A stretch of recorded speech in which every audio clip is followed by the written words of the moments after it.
at least for a period of time, I just want to sit down and properly invest time and effort in asking questions and patiently, with my own time, just looking at things and,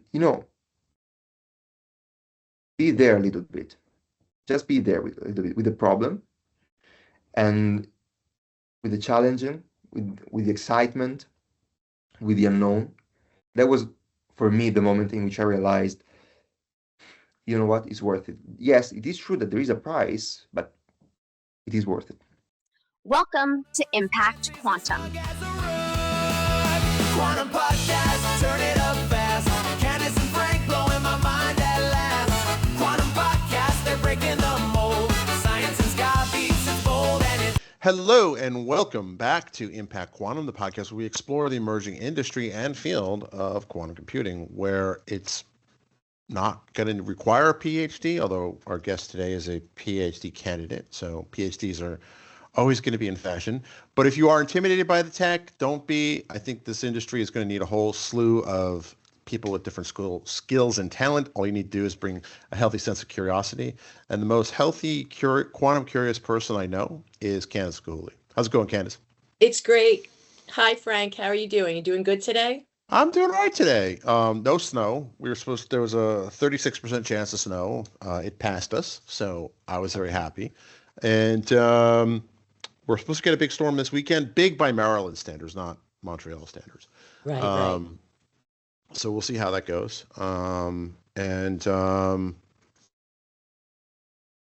know we have someone interesting to talk to today.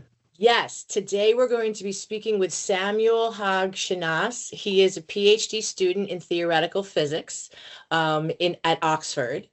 And Nice. How are you doing today, Samuel? Hi, I'm great. Thank you very much. Wonderful, wonderful. So tell us a little bit about what you're focusing on within your PhD. Sure. So at the moment, I'm doing my PhD in quantum information theory and quantum computation. My main research at the moment is studying complex systems under the lens of quantum information theory. I'm also interested in biological systems and also in applying machine learning techniques as, artificial intelligence in general in quantum computation. So you mentioned quantum biology, right? Well, I mentioned quantum information theory applied to biology, yeah. Applied to biology. I'm personally fascinated by quantum biology, so I always get really excited when I start hearing that because, like I said, we're just trying to catch up with nature as it is now. So I think that's incredibly exciting. Yeah. So Yeah, what made you interested in pursuing theoretical physics? That's a great question. Well, first of all, I've got to be honest, I'm not great with experiments. So I'm a bit clumsy. So, for me, it's easier with pen and paper. Also, I like to be a bit creative and, explore different directions. Of course, if you need to design a experimental setup, you need to focus on that for a long period of time. Whereas I prefer to be more flexible about thinking about stuff. So that's one of the reasons as well. And I found myself quite comfortable in thinking for a long time about abstract things. So that was actually main reasons to go into the field. Interesting. So what's you're obviously currently in academia. You're still training. Yeah. What's the mood inside academia today about quantum computing? Like what are the thinking, right? Because I imagine that once upon a time, it was largely always seen as a theoretical type of field, right? Purely theoretical, right? I would imagine now there's probably some excitement that this once wholly theoretical field is starting to have some real world applications, not just in computing, but biology and all these sorts of things. Yeah, completely right. Yes. So of course, in academia, there is a huge batch of people. So of course, the point of views are a bit different and heterogeneous there. But to be fair, I think there is excitement, which is something great. I think we are really living in a very particular period of time. The change is really in the air. And also in academia, I believe that people are starting to become more and more interested in building things. Yeah. which is, of course, saying something. As you said, Frank, I mean, quantum computing and quantum information theory were mostly on the theoretical sides for many, many years. Now we have the chance to really merge those two aspects, which is great, I believe. It's very fun. It's exciting. I was going to say, because it's got to be a shift, right? I mean, even an exciting shift is there's going to be some people that are going to be upset, about it. But I think overall, and what's interesting, something you said kind of triggered a memory. We talked to a lot of universities or people who are affiliated with universities Mhm. that they actually have like a quantum incubator or like a startup incubator attached to the university. I don't know if that's the case at Oxford, but I would imagine that if they don't have one already, somebody's thinking one up. You mean a incubator in general for startups, for instance? Right. So, like for instance, I live I live in Maryland between Baltimore and DC, and the University of Maryland is they have a big quantum research lab, Yeah. and there's a quantum startup incubator there, I believe, as well, based out of, I guess they find the MBA students and they match them up with the quantum great idea. researchers. Yeah. Well, I mean, buildings are there, right? They're literally, across the parking lot from each other, and or car park, I suppose, if you're in the UK. So, like, why not, right? And they also know longer term is that if all they need is one or two alums to make it real big, and then they get a shiny new building with that company's name on it and all that sorts of things, right? It's true, yeah. It's tactical philanthropy, I suppose. Yeah. And yes, the answer to this is absolutely. In Oxford, there is a huge culture of startups, and by the way, is developing by the minute. Mhm. Recently, I've been to the Said Business School here in Oxford for a conference in entrepreneurship in general. It's called Said, I think Oxford Said Entrepreneurship Forum, and people really, come together and talk how to develop things. And there was a panel on quantum technologies, and I was the moderator of that panel. Oh, nice.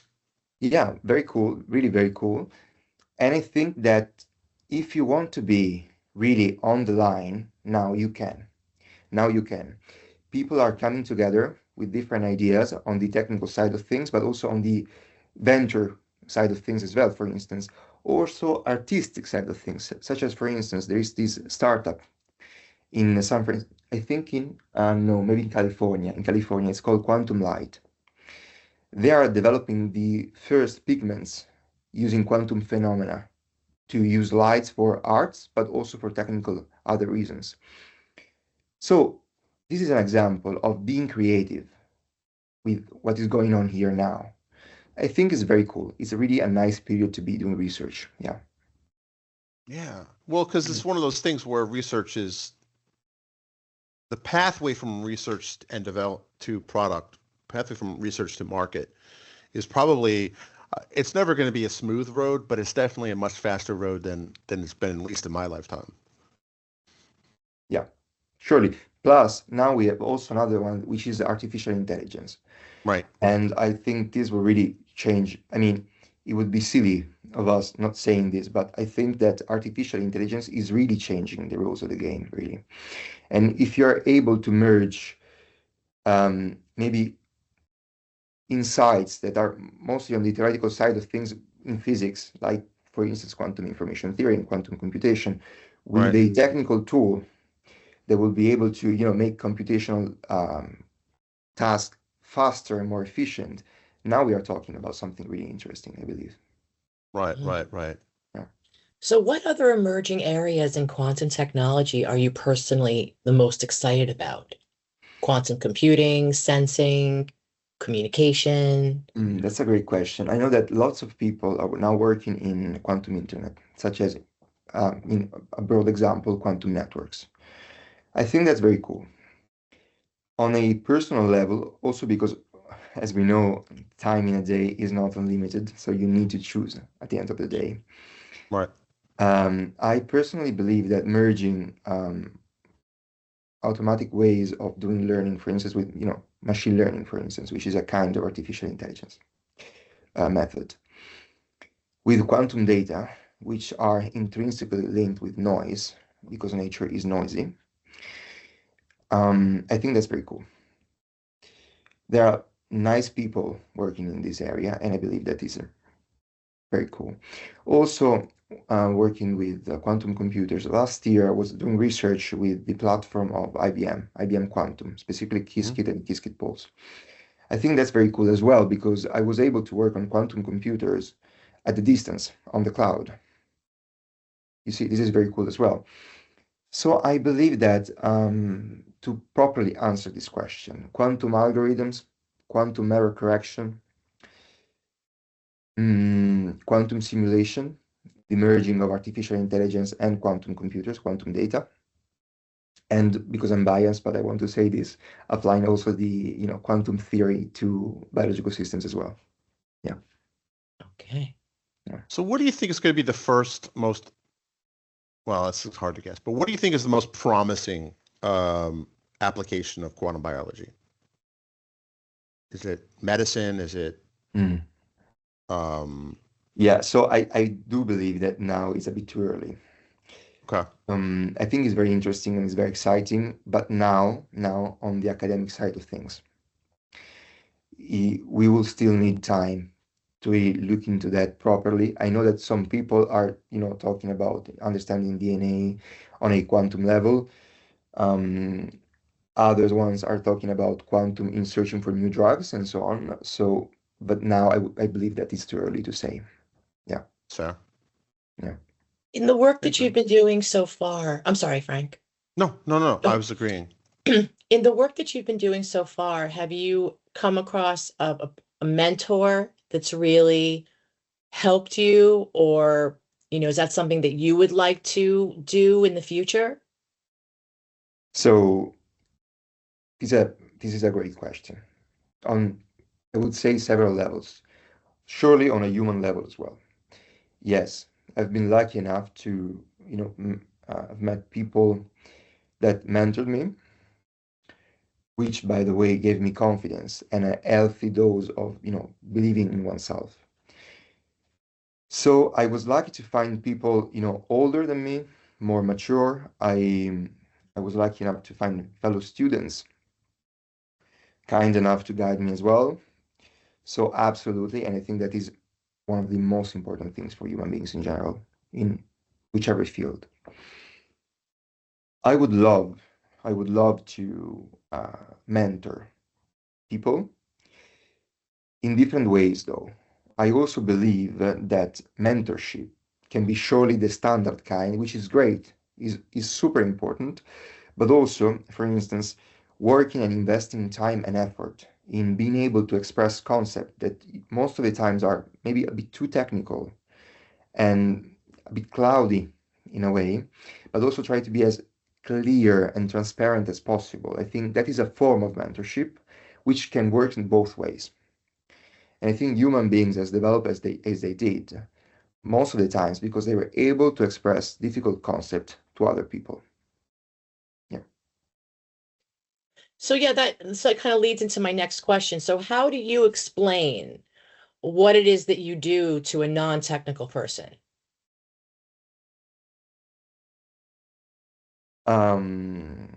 So I sit down most of the time, or I walk in a park and think about things. But my actual work, I'd say, is, well, read a lot. Try to know as much as possible in a very focused direction. So try not to lose track of things. But my main work is look at the mathematical tools that could merge very specific insight in quantum information theory with architecture that are already being studied in biological system, which is my main research area at the moment. So I'm looking at that, for instance, as proteins, the architectures of proteins, the geometry of proteins, and so on, to understand how to tackle those very specific patterns that present themselves in nature with the framework of quantum information theory on the mathematical sense of things, to maybe be a bit more pragmatical on this. I'm searching a model, mathematical model, to make sense of how information can be transmitted in your cells, for instance. Information is not a trivial concept. We can see on a very, maybe this is just a way of seeing information, but information is what is needed to make a decision, to follow a different path. And of course, a multitude of different paths means complexity, and complexity brings a lot of nice things. So this is my way of expressing as the best as I can what I do. Interesting. Well, and biology is inherently a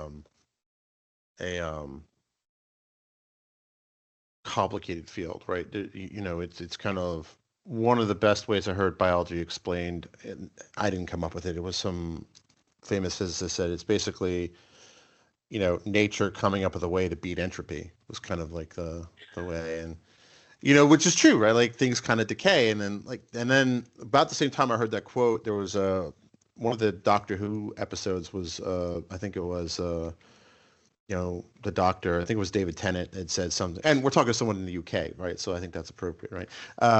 It said something about that life is just a way to is nature's way of keeping meat fresh or something like that. And I thought that was, you know, the fact that those two memories have been fused in my brain, I think is kind of funny. But you're right. I mean, these are complicated chemical reactions that are, you know, by and large, as far as we know, not very common. Right, like so, like what? Yeah, actually, quite rare. Yeah. Right, and I mean, we don't know of any other life outside of this planet, and you know, although you know, life does find a way. Right, quoting another movie, you know, where you know we go to the ocean vent. I was in high school when we were talking about, you know, in biology, and you know, literally that week or whatever, they discovered the life forms around the volcanic vents on the ocean floor. It's like. You know, like there's no reason that we would have assumed this would have existed a year ago. Yeah. And, you know, like, she's like, you know, next year we're going to get all new textbooks, right? It's kind of like, you know, so it's interesting because biology can still always throw us a curveball like that. Yeah. Yeah. Yeah. Sorry, I can go on a tangent, but. No, I completely agree with you. I think biology it really is a manifestation of complexity. Right. But not only complexity, also order. Because we know that if we have chaos, for instance, that can be very useful for us. Right. But also maybe nothing will emerge from chaos, right? So it's difficult to say, I have something very complex and very chaotic, but then something, you know, with order and, you know, I'm saying vision for lack of better wording, but with a plan, which is, you know, the evolution of life. So I believe that there is something really interesting to look at in biological systems. And I believe that quantum information theory, or on a broad, you know, in a general sense, the transmission of information that could rely on quantum phenomena really is a remarkable concept to apply to biological system, which might be wrong, but I don't think that's wrong. And I think that really something interesting is going on there. Yeah. Right. Yeah. Could you share more about the most interesting challenge you faced in your research on multi-qubit interaction? So you mean the main project that I did on the IBM platform, I see. Yeah. Well, surely one challenge that I was not prepared for is really going something unknown, at least to you. In university, in school, in university, usually people have the answer to your questions, right? But in my research on the multi-qubit interaction, on microwave interaction on IBM platforms, there was nobody with answers to my questions, really. And I do remember one time that I really, you know, start, you know, asking questions to people in my group and also my mentor. And at some point, smiling, they said, I don't know, you should figure it out. And that was challenging for sure, 100%, but also very, very exciting. Because I really understood in that moment that I was doing something exciting, adventurous, I don't really know where I'm going with this, but I was navigating something that was not known. So what open problem in quantum information theory fascinates you the most right now? I'd say quantum information theory applied to biological systems, yeah. Understand information transmission with quantum information theory. Interesting. Hmm. Very interesting. How close? Oh, I'm sorry, go ahead. No, go ahead. How close do you think you are to understanding the true limits of quantum advantage across different algorithms? Me personally, Yes. I'd say pretty far, but that is the exciting part. Yeah. Okay. Yeah. So can you tell me a little bit more about the concept of quantum speed up? You mean quantum speed up in a sense of advantage with quantum, like with Yes. quantum? Hmm. Yeah, so as a concept, there are some algorithms, some remarkable ones and very well-known ones. One is the Shor algorithm. They theoretically proved that with quantum phenomena, the two main ones are entanglement and superposition. You are able to devise algorithms that are able to do some computational task faster than the classical computer, a supercomputer, which is classical. Of course, I'd say that I don't really know, but I'd say that most of the community now believes that with quantum, there will be advantages, right? But the fact is that we still do not have a concrete proof of this, at the best of my knowledge at the moment. Yes, we know theoretically speaking that those algorithms are true and they work, but still we do not have a device that is indeed able to prove that those works. Even though I'm not updated on this, I do believe that Google did something nice recently, but I am not fully aware of the dynamics there. Right. I think it's fascinating to kind of see how this is evolving, right? Because quantum biology, I think, not that long ago was just thought of a weird branch of biology, maybe a weird branch of physics. But now you're seeing, startups being founded in that space, right? So people are willing to put, now has it been proven out yet? I think that's still up in the air, but people are willing to put money down, money where their mouth is, as the old saying goes, right?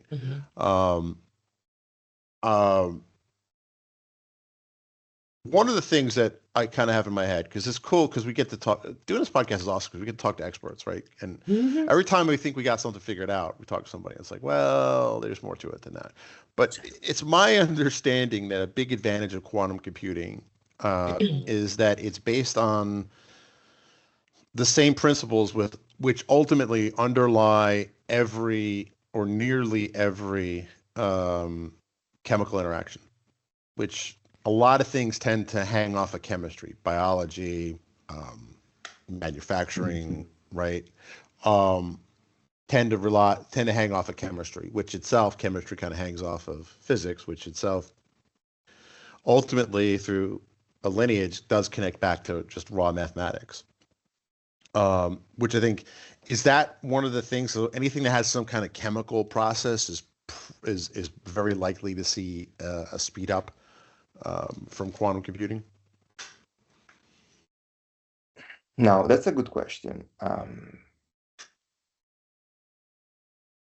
So, if I understand your question correctly, you're saying, given the evolution of quantum computers, the development of quantum computers, maybe since developing molecules or chemical reaction is indeed following quantum rules, maybe using devices that relying on the same rules will allow us to have better insights and a better simulation of what's going on with chemistry and molecules and so on. Was that the question? Yeah. I believe so. Yeah, 100%. Not only that, I also believe that merging quantum data, which is possible to obtain with quantum computers, right, is different trying to obtain those data with molecules and atoms and so on, and chemical reaction. It's difficult because sometimes it's very difficult to probe those phenomena, surely on a quantum level. But if you're indeed able to do some simulation or computational task on a device that will follow the same rule, this means that you also can have a multitude of data, way, way more than before. Now, if you find intelligent ways of studying those data and very efficient ways of studying those data, such as, for instance, applying artificial intelligence method, and machine learning, by the way, is um, learning of something from those data um, by the machine. The machine is able to do this. I think this will be one of the main interesting part of this new development. Yeah. Interesting. Yeah. What do you think students who are entering quantum research today will need that wasn't on your radar when you initially started? Oh, that's another great question, and I believe that in a way my answer would be a bit boring in the sense that expected. Like everything, I think you kind of need to have a plan. Of course, in order to have a plan, you need to have data. You need to know what's going on there, and you need to know, maybe have some examples of other people doing that and so on. So in my case, I was lucky enough during my master to add courses on quantum computation and quantum information. But those courses were mostly theoretical. A chance to have examples from people. So surely I'd say try to understand what people are doing, trying to understand at the best of your abilities, not only on the technical side of things, but also on the business side of things, because in this time, I think it's also very useful to track down the development of small companies or startups. Usually, if there is investment, it means that there is potential, and the presence of potential means that, scientifically speaking, something interesting and potentially manifesting itself in a short period of time is there. So I would first of all study the technical aspect of things, but also the business side of things, and most importantly, maybe choosing 10 people and just ask questions. People that are working in very specific fields in quantum, and just ask questions, and as many as possible. Yeah. Awesome. So it all goes back to curiosity, right? Curiosity leads to questions, and then that leads to, hopefully, to better wisdom. Yeah, I think curiosity is, very important, always very important. But also, in a way, be hungry as well. Because you can be curious, but in a way, sit down and just be not lazy, but not being proactive. So I think that Right. being proactive and curious is something that is quite important, because you can surely understand a lot in theory, but also in this field, I'd say, especially now, understanding the pragmatical side of things is important as well. Yeah. So what are some of the biggest challenges in experimentally verifying quantum information flow inside of biological systems? That's a good question. So first of all, it's not easy to observe quantum phenomena, which is also kind of funny to say this, because we know that in quantum mechanics there is a principle. Heisenberg principle, which is the uncertainty one. That is, states that you cannot observe something, like a particle, knowing with exact precision at the same time its position and its energy. This is something very specific of quantum mechanics. So, in a way, we could say that this means that observing quantum phenomena is tricky in general. More so if you're trying to observe those quantum phenomena in biological systems, which are complex by themselves. Also, you need to be careful because in observing those kind of phenomena, maybe your setup will possibly destroy the biological system as well. Now, I'm not saying that this will happen in any setup. I'm sure that people are, developing something very, very precise and very refined as well. But this can be a possibility as well. We know that biological systems possibly are also fragile. So there are lots of challenges there and from different sides. Yeah. And we also need to remember that the complexity in biological systems is remarkable. It really is remarkable. Also, one of the main statements against quantum biology is that biological systems use most of the time to work at the high temperature, surely compared to the classical experimental setup that will probe quantumness.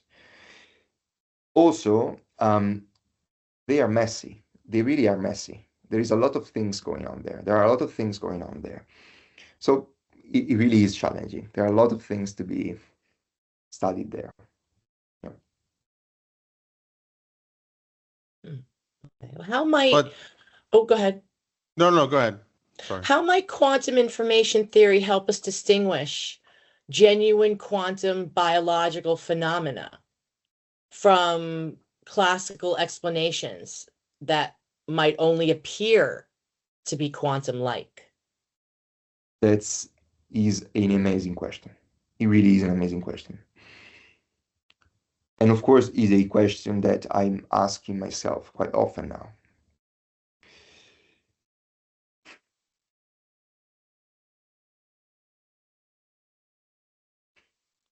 I need to think about this for a second, but surely,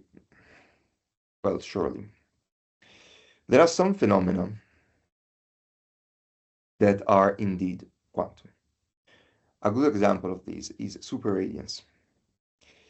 Super-radiance is a cascade effect, which we know to be only quantum. To give a maybe brief intuition of this, let's say, for instance, we have 10 photons. Something will happen, some sort of reaction will happen, and at the end of the process, we'll find ourselves with 15 photons, right? Which is weird. Now, this is super-radiance, is a cascade effect that will produce a interesting number of photons in a very specific setup. This is due to quantum phenomena. For instance, if we observe this in a biological case, we know that this must be quantum. So I believe that my point here, to be maybe a bit more general, is try to, at the best of our abilities, to find something that we are sure that is quantum, and we search for this. And we also try to develop mathematical tools able to probe interactions that are due to quantum phenomena. If I may, I don't want to be maybe too technical, and if I am, I apologize. But one thing that can be done in quantum information theory is to propose boundaries, mathematical boundaries. Let's say, for instance, I am driving and I have 10 gallons of gasoline. Now, I do not know how much gasoline my car needs, but I know that at some point it will stop if I do not refuel the tank. Now, in quantum information theory, it's possible to prove that quantum phenomena can be used as energy to do some activity. Such as, for instance, yes, it is true that I have 10 gallons of gasoline, but it is also true that if my engine is working on quantum processes, it can use some other resources that I do not know, but it can. So that if my engine is not quantum, is classical, it will maybe cover a distance x. But if it is quantum, it will cover a distance x plus something else. Mathematically speaking, this means that I'm breaking those boundaries. I'm actually going beyond those boundaries. And if this is the case, now I have quantumness. This can be a tool that can be used. Interesting. Okay. It's just so much to unpack in this space. I have to say, I'm impressed that, with your academic background. And I mean, what was the moment for you that made you say, I want to get a PhD in physics? Like, what was that moment? Because it's probably not a decision anyone would take lightly, but let alone stay through graduate and postgrad and, kind of at the higher level, right? Like, what was that aha moment, like, where I'm like, this is what I want to study? I believe that it was the 16th of April, 2025. Something. Sorry, I love that you know exactly when it happened. Go ahead, Exactly the tell us day. more. Yeah, I'm not joking, actually. It's fun, but I'm not joking. Surely in the middle of April 2025. Interesting. Yes, it's not a choice that I think, well, for me personally, I didn't take it lightly. I thought about it a little bit, and of course I'm saying a little bit, but I mean quite a bit. And first of all, I believe that sometimes you just need to be brave. You just need to be Right. brave. But also, I understood that for me personally, if in 10 years' time, I thought, okay, I'm working on something and I want to go deeper into this task. I want to know more about this. But then I imagine somebody telling me, yes, but was the concrete example that I had in mind. We are not paying you for this. You just need to do this, this, and this. And I think that's completely fine. But for me, as a person, that was not sitting right with me. I was a bit uncomfortable. And I wanted to have time, at least for a period in my life. I don't know about the future. Nobody knows really, but I surely don't know about the future. But at least for a period of time, I just want to sit down and properly invest time and effort in asking questions and patiently, with my own time, just looking at things and, be there a little bit. Just be there with a little bit with the problem and with the challenging, with the excitement, with the unknown. That was for me the moment in which I realized, you know what, it's worth it. Yes, it is true that there is a price, but it is worth it. Yeah. Interesting. Were you into like math and science as a kid? I say this as a parent of like 3 boys. So like, how do my oldest is already on the robotics kind of mechatronics path. So yay me. My youngest is 3, so it's a little too soon to tell. But like, what encouraged you to get into STEM, and more importantly, stay in it? That's a great question. And I believe that the proper answer will not be short, will not be brief. So I'll try to be as concise as possible and to sum it up. So to answer your first question, I was into math for sure, but I also was a lot into philosophy. I always loved to talk about philosophy, but really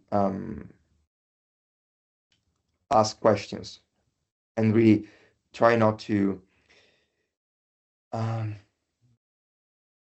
be in a rush of answering those questions. And if I didn't know something, I just ask more questions to other people.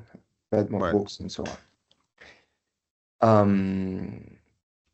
And I hope that this answers your question. Yes, also mathematics, specifically numbers. I always like numbers quite a lot. Logic for sure, but mostly philosophy and numbers. Yeah. Interesting.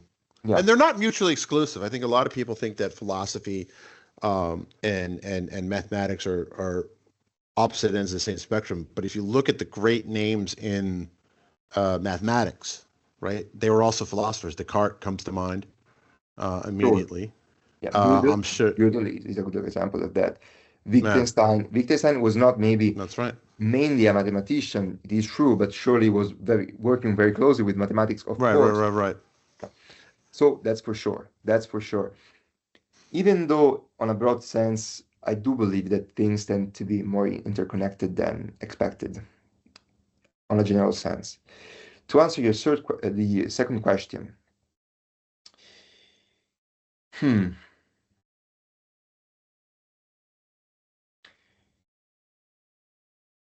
So it was not easy. It was not easy, and for me, it was not a linear path. So surely in high school, I knew that I wanted to be a scientist. Right.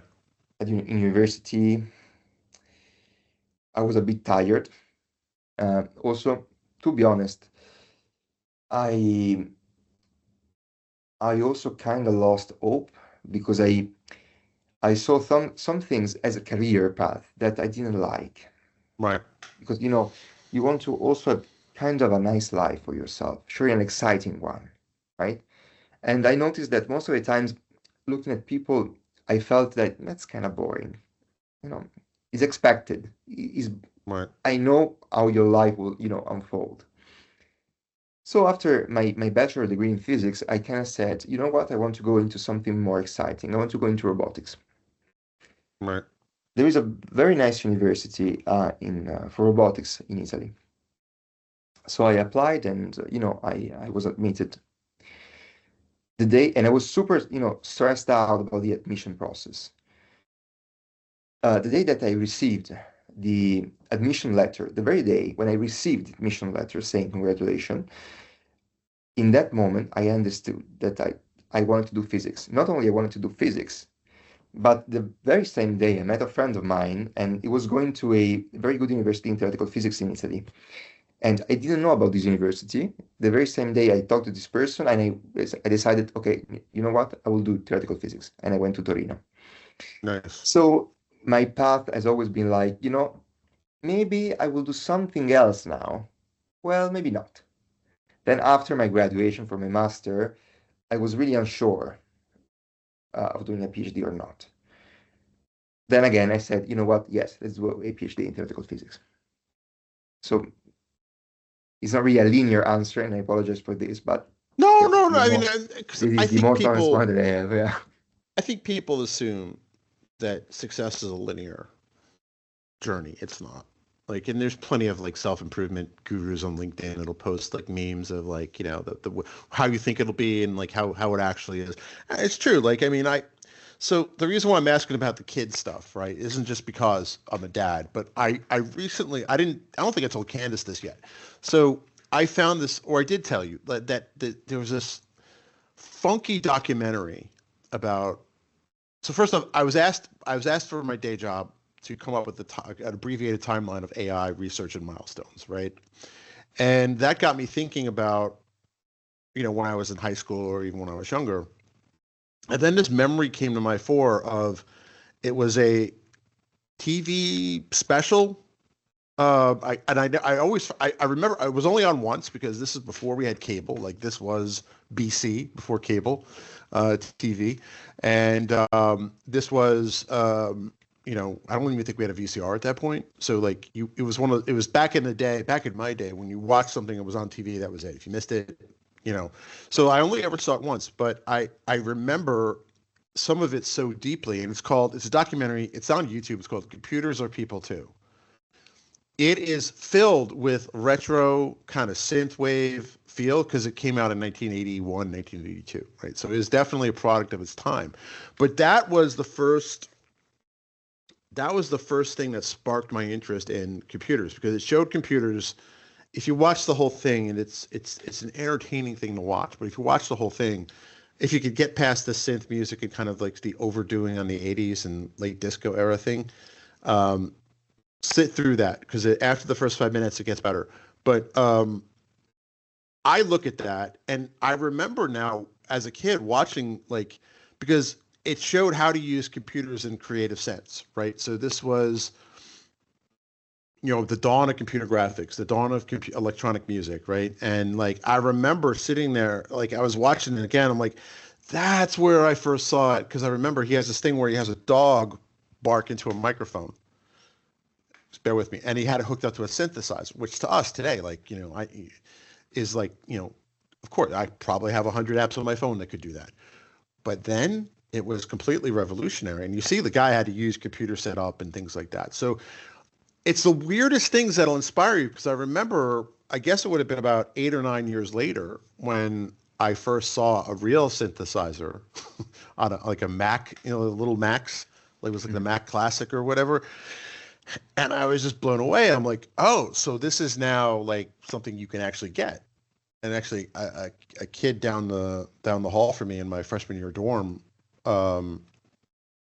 he had like a Mac hook up to his thing with a MIDI card and all that. And I was like, wow, like not only was this real, but like, it's actually kind of affordable to build one yourself or get this together. Like that was for me. And I think from that moment on, I always approached computers not so much as mathematical devices, but as instruments of creativity, right?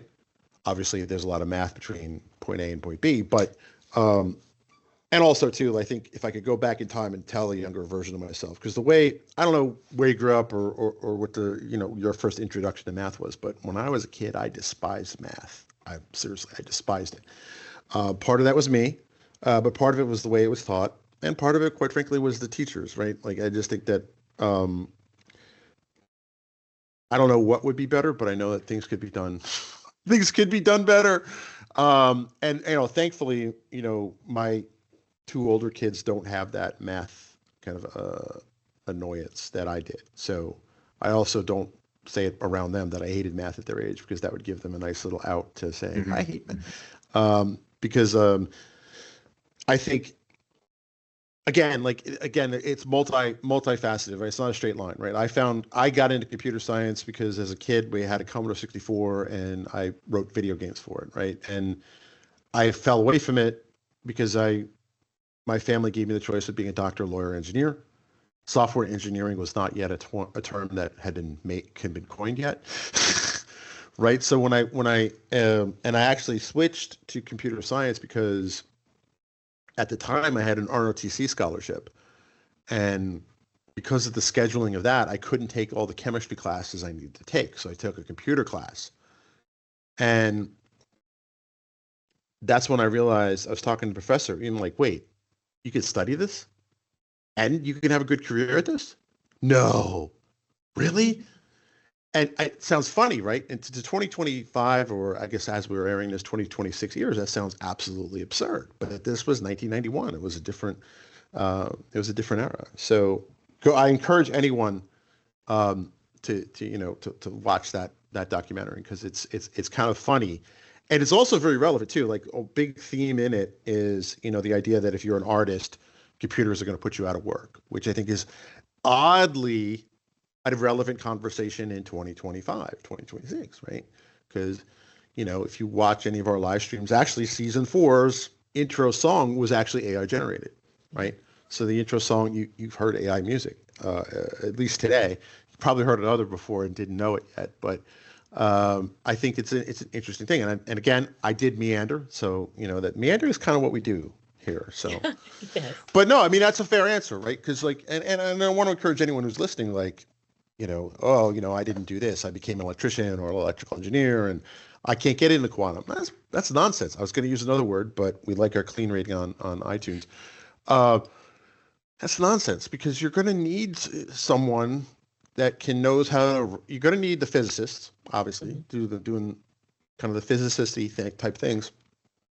But you're also going to need people that'll rack and stack these things, plug them in, Make sure if you're using a hyper-cooled, like down to, 0.5 Kelvin, you're going to need HVAC techs, right? You're going to need people to sell the solutions, right? You're going to need people to market the solutions. You're going to need a village. I hate that term because it's so cliche, but you will need a quantum village. Mm-hmm. Sorry, well, that was me. I'm going to get off my soapbox now. I do believe that is completely true, but also I think that almost in every arena of human development, and when I say human development, I also mean development of tools by humans. Right. You will see that will be there is a meeting, merging of people from different backgrounds, from different views as well, different skills. Of course, you can have the same background or different backgrounds and having different skills or the same skill, even if there are two different backgrounds.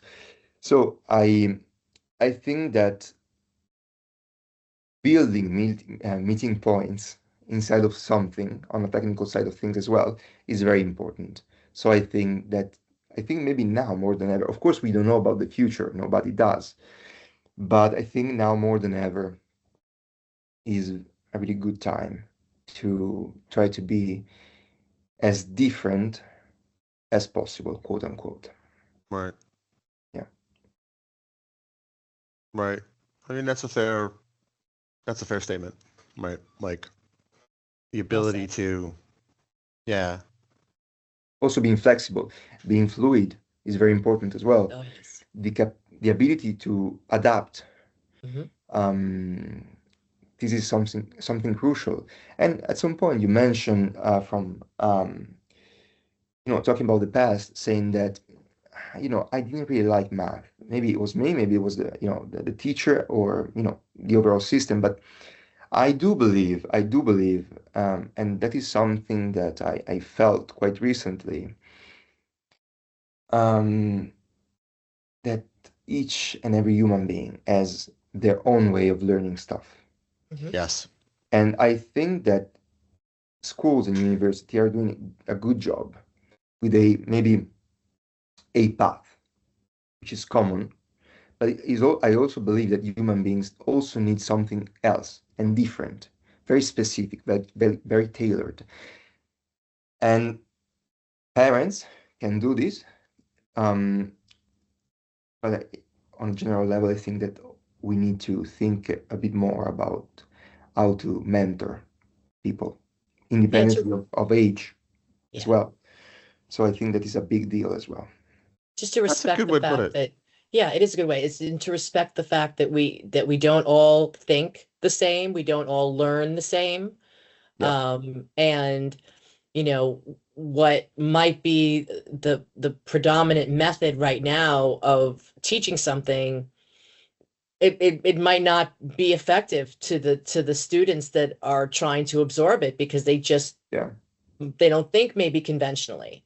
And more children are not thinking conventionally as it stands. So yeah, education has to change to meet the greater needs of the community that they're trying to influence and educate. I totally agree.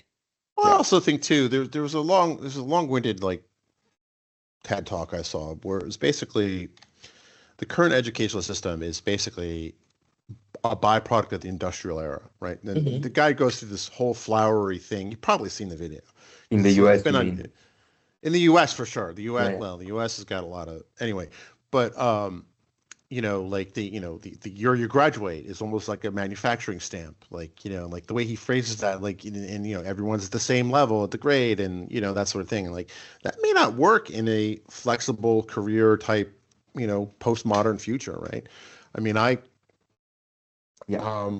mean, when I was in university, there was one artificial intelligence class, and that was Prolog, right? You probably never heard of Prolog. Most people have not heard of Prolog, right? It was kind of this, it was a language that's effectively dead. I'm sure I'll get hate mail by saying that, but at the time it was cutting edge, right? So the whole notion of having a career in AI was very much, again, very similar to physics in that way, right? Like it was a research thing for decades, and realistically with not a lot of commercial applications. And there's a video you search on Jan LeCun, one of the big dogs of AI today. Was a humble grad student in NYU, and he had worked on the MNIST problem and had it on a neural network, right? Like, and there was a video of him in a very kind of early 90s haircut, like, in front of an old DOS, x86 computer, showing off his the handwriting recognition stuff, which at the time was very cutting edge. But now we kind of look back at that and laugh a little, right? Like, but again, I probably think that as he was doing that research, he wasn't thinking that he was going to be, certainly I don't think he was thinking about being joining Facebook/Meta, let alone leaving kind of Facebook/Meta, right? Like, so the path is linear. Like, and if you look at the most successful people in history, generally it does seem to be linear. I'm not linear, alinear. Ugh. Yeah, I understand what you mean. Time for me to get some more coffee, apparently. I was gonna say it's time for another caffeine boost, right? But we are coming to the end of the hour, and we want to be respectful of your time. This has been an awesome conversation. This has been great. Where can folks find out about you, and how does it work with the PhD program? Do you? Because I've known a few people that kind of take a decade or so to do their dissertation. I don't think you're on that path, but like how does that work? You take your classes, you do your research, and then you have to write your thesis, and then go through the process of presenting and defending it. Like, kind of, not really. So I'd say that Right. there's actually a difference in between how people do a PhD in the US and overall in Europe, I'd say. Right.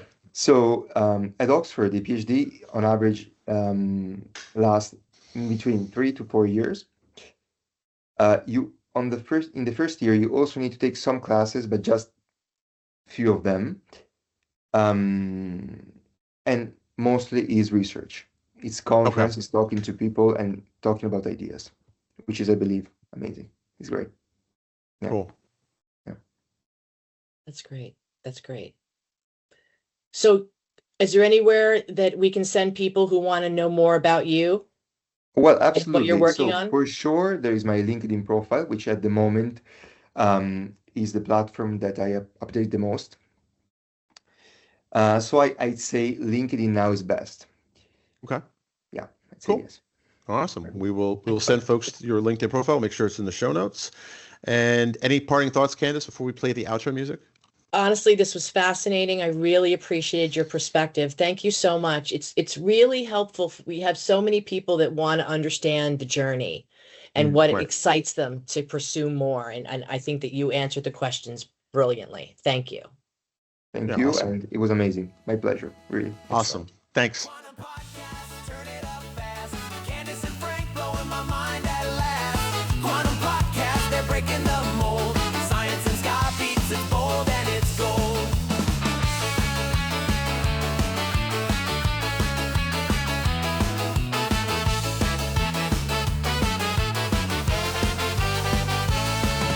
The multiverse is skanking in time. Black holes are wailing in a horn line so fine. From Planck scales to planets, they're connecting the dots.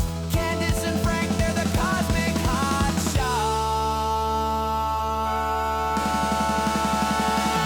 Quantum podcast, turn it up fast. Candace and Frank blowing my mind at last. Quantum podcast, they're breaking the mold. Science and sky beats, it's bold and it's gold.